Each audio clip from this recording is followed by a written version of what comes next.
Hello everyone, welcome back to another market analysis video. This is day 38 of 365 days of market analysis videos.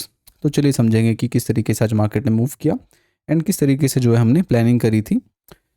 हमारा क्या view था कि market अगर flat खुल के ऊपर जाता है या फिर गैप अप खुलता है, दोनों ही कंडीशंस में अगर मार्केट इस जोन पे वेट करता है, यानी कि 25,500 से लेके 530 एग्जैक्ट हमने जो है लेवल्स डिस्कस किए थे, यहाँ पे अगर मार्केट वेट करता है 1-1.5 घंटा एंड उसके बाद अगर ये यहाँ से ब्रेकआउट देगा तो एक अपसाइड का मूव हमें देखने को मिल सकता है, जो कि लेके जाएगा मार्केट को 25,600 से लेके 650, जो कि प्रीवियस रेजिस्टेंस जोन था, जो कि लास्ट वीडियोस में हमने डिस्कस भी किया था। आप जाके उसको चेकआउट कर सकते हैं।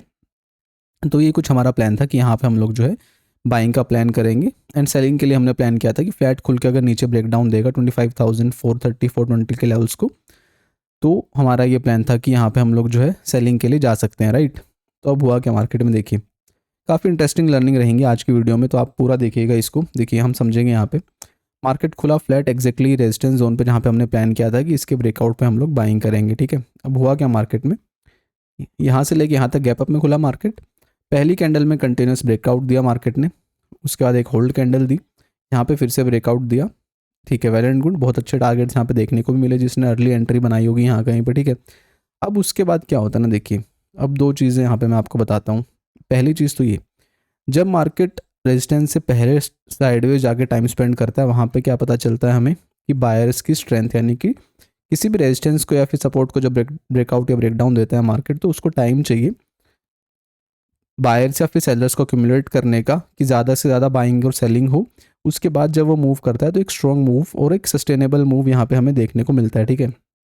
और जब ये चीज़ नहीं होती है, मान लीजिए ये रेजिस्टेंस था, मार्केट डायरेक्टली गैप में खुला, इसको ब्रेक करेगा, ठीक है। यहाँ पे दिखेगा आपको कि बड़ी बड़ी कैंडल्स बन रही हैं, बहुत ही बुलिश मार्केट है, बट प्रॉब्लम कहाँ होती है ना, यहाँ पे बायर्स ऐड नहीं हुए, और जब तक बायर्स ऐड नहीं होंगे ये मूवमेंट इतनी ज़्यादा सस्टेनेबल नहीं रहेगी। तो हुआ क्या, मार्केट गया ज़रूर, बहुत अच्छा गया, रेजिस्टेंस हिट किया मार्केट ने। उसके बाद मार्केट ने बहुत देर, यहाँ पे देखिए ये जो टाइम स्पेंड होता है ना, अगर ये सेम टाइम स्पेंड यहाँ पे मिलता तो मे बी ये जो रिवर्सल है ये नहीं देखने को मिलता, बट क्योंकि मार्केट में बायर्स अक्यूमुलेट नहीं हुए थे, सेलिंग का प्रेशर ऑब्वियसली था मार्केट में, लास्ट डे के हाई पे गया मार्केट, मार्केट ने वेट किया एंड रीज़न बीइंग इतने बड़ा ब्रेकडाउन का, मेन बायर्स जिनको होना चाहिए था वो प्रेजेंट नहीं थे इस रैली में, वीक बायर्स थे। जैसे उन्होंने अपना यहाँ पे पोजीशंस एग्जिट करी, एक बड़ी बड़ी सेलिंग की कैंडल हमें देखने को मिली एंड उसका सिंपल सा रीज़न यही है, जब मार्केट डायरेक्ट ब्रेकआउट करता है। इसीलिए मैं आपको हर एक वीडियो में एक चीज़ समझाता हूँ कि जब भी मार्केट डायरेक्ट जाएगा उसको ट्राई करेंगे हम लोग अवॉइड करने का, रीज़न यही होता है उसका। अगर आप यहाँ तक एग्जिट करेंगे तो वेल एंड गुड, बट अगर आपके बड़े टारगेट्स के प्लान होते हैं ना, तब मार्केट क्या करता है, ऐसे शार्प रिवर्सल्स हमेशा आपको देखने को मिलेंगे। तो ये चीज़ का आपको ध्यान रखना है। ये बहुत ही कॉमन एक प्राइस एक्शन का रूल होता है कि बायर्स और सेलर्स की स्ट्रेंथ हम कैसे टेस्ट करते हैं कि कितनी देर मार्केट ने होल्ड किया है, उससे हमें पता चलता है कि बायर्स और सेलर्स में कितनी स्ट्रेंथ है। तो ये चीज़ आज हमें देखने को मिली, डायरेक्ट ब्रेकआउट हुआ, फेलियर हुआ, यहाँ से रिजेक्शन देखने को मिला एंड सेलिंग की साइड फिर से अच्छे टारगेट्स यहाँ पे, यानी कि सेल ऑन राइज बहुत अच्छा यहाँ पे आज हमें देखने को मिला मार्केट में। And again market lower level पे जाके क्लोज किया है, लास्ट डे की क्लोजिंग के ऑलमोस्ट थोड़ा सा पास ही है, 30-40 पॉइंट ऊपर है। तो अभी नेक्स्ट प्लान हमारा क्या रहेगा, देखिए अगेन अब समझेंगे। मार्केट 2 दिन कंटिन्यूसली 25,500 के नीचे क्लोज कर चुका है, तो थोड़ा सा यहाँ पे वीक ज़रूर दिख रहा है। अब क्या है हमारे पास करने को, देखिए ये वाला जोन जब आप देखेंगे ना, कितना वोलेटाइल जोन है, दोनों साइड देखेंगे विक्स, सारे कैंडल में विक्स, सारे कैंडल में विक्स आपको देखने को मिलेंगे, यानी कि यहाँ पे एक अच्छी फाइट अभी हमें देखने को मिल रही है बायर्स और सेलर्स के बीच, ठीक है।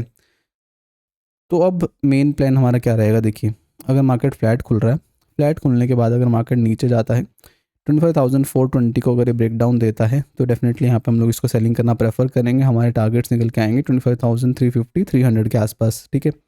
ये है सेलिंग के लिए। बाइंग की अगर हम बात करें, अब थोड़ा सा डाइसी रहेगा बाइंग की तरफ, रीज़न बीइंग 2 बार हायर लेवल से सेलिंग यहाँ पे देखने को मिल चुकी है, यानी कि बायर्स की स्ट्रेंथ एटलीस्ट हायर लेवल पे तो अभी नज़र नहीं आ रही है। तो अब अगर मार्केट में बाइंग हैपनिंग होगी तो वो होगी अगर मार्केट 500 के ऊपर पहले जाके सस्टेन करे, उसके बाद यहाँ पे साइडवेज जाए, उसके बाद अगर ये ब्रेकआउट देगा ना सेकंड हाफ में 1-1.5 घंटा इस जोन पे होल्ड करने के बाद, उसके बाद पॉसिबल हो सकता है कि एक बाइंग का मोमेंटम देखने को मिले। Otherwise there are very high chances कि या तो हमें आने वाले दिनों में या फिर कल या तो एक चौपी मार्केट या फिर एक फिर से सेलिंग का मार्केट यहाँ पे देखने को मिल सकता है। ये प्रोबेबिलिटी ज़्यादा हमें देखने को मिल सकती है। तो कुछ इस तरीके से हम लोग इसको प्लान करेंगे। सिंपल से प्लान है हमारे, ज़्यादा कुछ नहीं है सोचने को। अगर यहाँ पे मिला हमें हमारे लेवल पे तो हम इसको सेलिंग करेंगे कंटिन्यूशन में, बाइंग की तरफ जाएगा तो हम लोग यहाँ पे वेट करेंगे, उसके बाद अगर ये सेकंड टाइम ब्रेक करेगा तब हम इसमें एंट्री करेंगे बाइंग की तरफ। बिल्कुल सिंपल से प्लान रखेंगे, ज़्यादा कुछ है ही नहीं करने को अभी के लिए। एंड कुछ ज़्यादा बड़ा मेजर गैप अप या फिर गैप डाउन खुला, देन अगेन फिर वेट एंड वॉच की सिचुएशन रहेगी, कुछ नहीं कर सकते उसमें। हमने देखना पड़ेगा कि मार्केट किस तरीके से स्ट्रक्चर बनाएगा, फिर उस हिसाब से हम लोग जो है डिसाइड करेंगे फर्दर। सो ये हमारा व्यू रहने वाला है, देखेंगे किस तरीके से मार्केट ओपन होता है। That's it, thank you so much.